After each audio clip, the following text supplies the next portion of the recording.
Yeah, to Dublin, 1977 to 1978. Teaching at King's Hospital School. I knew it would be a shock coming back to, quote, civilization after Ghana, but I was not prepared for the extent of the shock. It was traumatic in the extreme. In the first place, the students were, of course, insolent and idle compared to my lovely Ghanaian students. So I had my work out, adapting my style to them. Secondly, the subjects I was teaching were new. I was teaching sixth form chemistry, which I'd never done before, third form geography, some biology, and then some lower school general science. Thirdly, and most importantly, I was totally unprepared for the staff room politics, of which there was none in Ghana. The staff bullies at King's Hospital, who'd been there for years, made life hell for the younger ones, people like myself, especially if they took themselves seriously. And I took myself very seriously indeed. I was a world changer when it came to education.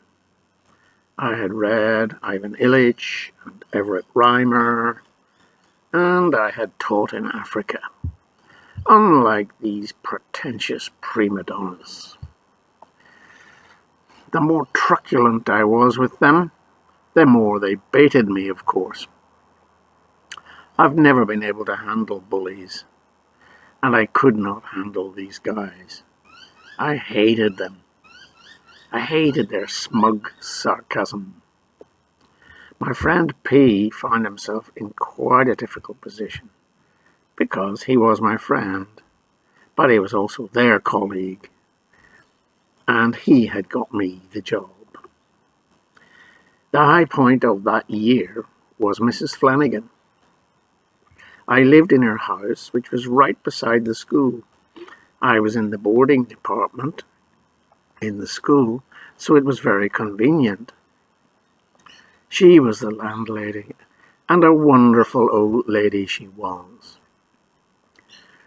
She smoked like a chimney, and had a lovely, big, fat, smelly dog called Cindy. Mrs. Flanagan lived in the kitchen with Cindy, and I slept upstairs. The room was like a fridge. In fact, the whole house was like a fridge.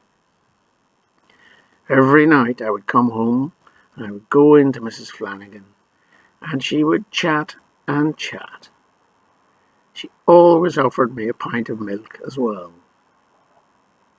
I grew really fond of her. She was a great golfer, I believe. But it turned out that Mrs. Flanagan was in the terminal stages of lung cancer. And by the end of the year, she was looking awful.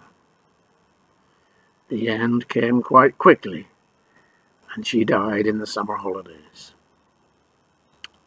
I shared this house with Mrs. Flanagan with Roger Bennett, who turned out to be a very pleasant and intelligent young man, a friend of P, mutual friend.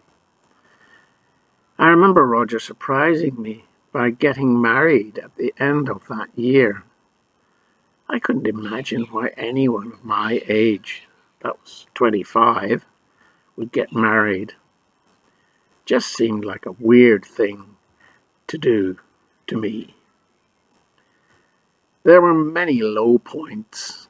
The discipline in the school was awful, especially in the boarding house. Some of the lower classes of discipline were terrible too. I was under a lot of pressure in the first term, getting my classes all prepared for all the different subjects I was teaching.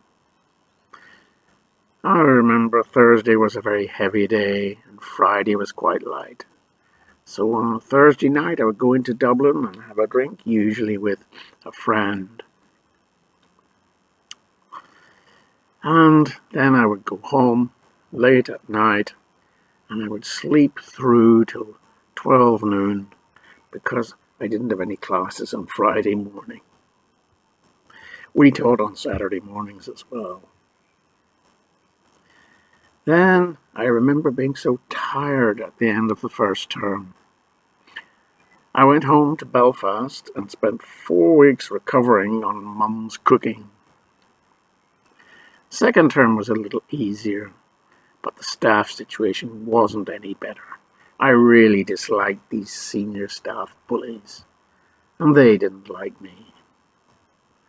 Naive as usual, I thought this wouldn't be a problem, that I could ride it out. But of course it was a problem. Politics is everything in schools, and I learned the hard way. In the end, the bullies started to pick and prod me. My friend P looked on in embarrassment. Eventually, I was informed by P that my non-attendance at a first 15 rugby match was seen as a serious offence by the bullies, that is, the powers that be. How dumb I had been. I suddenly realised that they wanted me out of this school. And not for the first time, I played straight into the hands of my enemies. I seized the initiative and handed in my resignation. The bullies must have been chuckling to themselves. In my youth, I was pretty arrogant. I thought I would get another job easily.